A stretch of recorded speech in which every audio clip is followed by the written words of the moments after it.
First tonight, she says it's against the will of God. That's the view of a London mother who's taken her son out of primary school in protest against lessons about same-sex relationships. And Izzy Montague says she's not the only parent unhappy.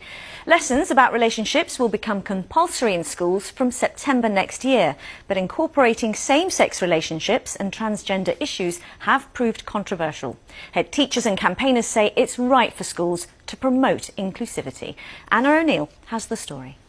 And then, crack! Out came their very own baby. A group of 5 and 6-year-olds at a school in Dartford learning about different kinds of families. It doesn't matter if it's a girl and a girl and a boy, or a boy and a boy, and then they get married, and then, yeah. The head of this school is a gay man with 4 adopted children. He says it's important that children understand that same-sex relationships exist. I think it's about 5-year-olds understanding that within their class there are going to be 30 children with all sorts of different families. My own daughter goes to a school, she has 2 dads. I wouldn't be having this discussion about teaching your child to swim. I don't think we should be having this discussion about teaching every child about differences within our society. At the moment, schools can choose to teach about relationships or not. But from next year, relationships education will be compulsory in primary schools, and same-sex relationships could be part of that teaching.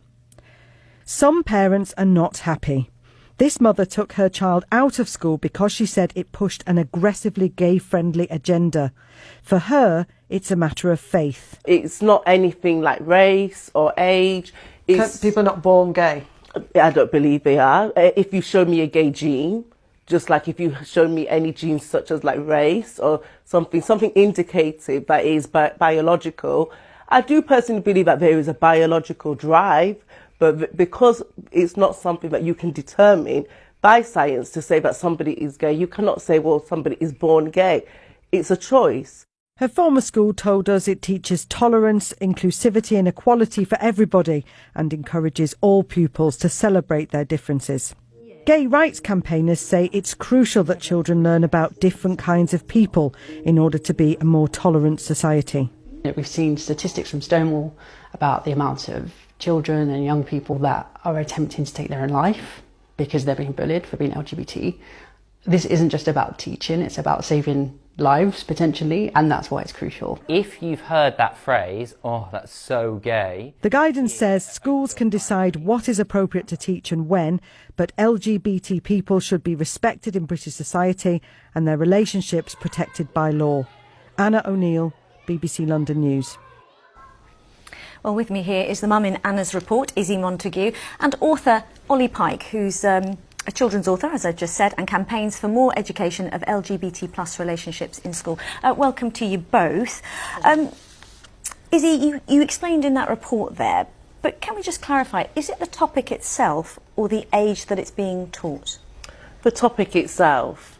I don't personally believe that this is a topic that needs to be taught in school. Everything has a purpose. School's purpose is to academically teach our children, and it's got nothing to do with sexual lifestyles or desires or relationships. But by next year, all children will be learning about relationships and families, not necessarily sex education, but relationships and families. Aren't same-sex relationships part of that conversation? Families come in all shapes and sizes. No, families don't come in all shapes and sizes. We decide what happens in our families, and that's the thing. Some people might say, well, this is right for me. Some people disagree with it. Don't think you should teach everything to a child just because people think it's right for them. I don't believe that there is such a thing as 2 mums or 2 dads. There isn't. Biologically, there isn't. Ollie's itching to get in. I just wanted to say, I think it's the school's responsibility to prepare children for life in modern Britain, and we know that's the case.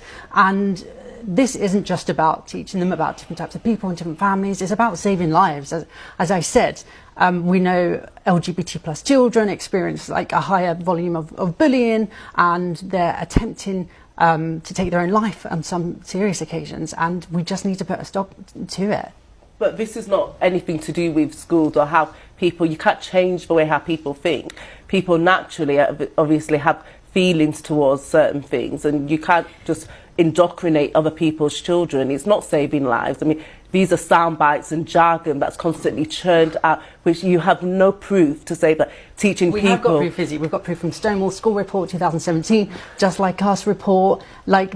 All of which are LGBT campaign groups. They're nothing, you know, to do... They're unbiased. They're not unbiased, are they? They're very biased. They're going out deliberately trying to prove that this is the causative factor. They're here to support LGBT plus people and save LGBT But how about there's many lives. children at the school who are not LGBT? How do you know that by confusing other children who do not have these issues at school is going to cause more problems for them? I was one of those children at school who I was a Christian girl at school, and anybody teaching me that it's wrong would make me feel that, or make me feel that my feelings were wrong about this, would make me feel bad. Let me just bring Ollie in there. Do you wish that you had been taught something like this in school? Absolutely, and that's the reason why I'm doing this, because I felt so lonely growing up. I felt like something was wrong with me. On occasions, I wasn't sure who I was and felt like I wasn't allowed to be myself. And I still have issues from that today. And that's a big driving factor as to why I create this content. Can I just say, though, children aren't born with any kind of homophobia. Anything that helps increase tolerance in our society, isn't that a good thing? Well, you have to, you know, we have to define homophobia. And we have to make sure that people are understanding what tolerance is. Tolerance is to be able to agree to disagree. This is exactly what's going on in schools at the moment. You have people who are agreeing to disagree. You can't force your agenda onto other people. What you're trying to... Okay, Izzy, let me give the last point to you, Ollie. We don't want to be tolerated, we want to be accepted, Izzy. Okay. We could carry on, but I'm afraid we have to leave it there. To you both, thank you very much indeed for coming in and sharing your views. Thank you.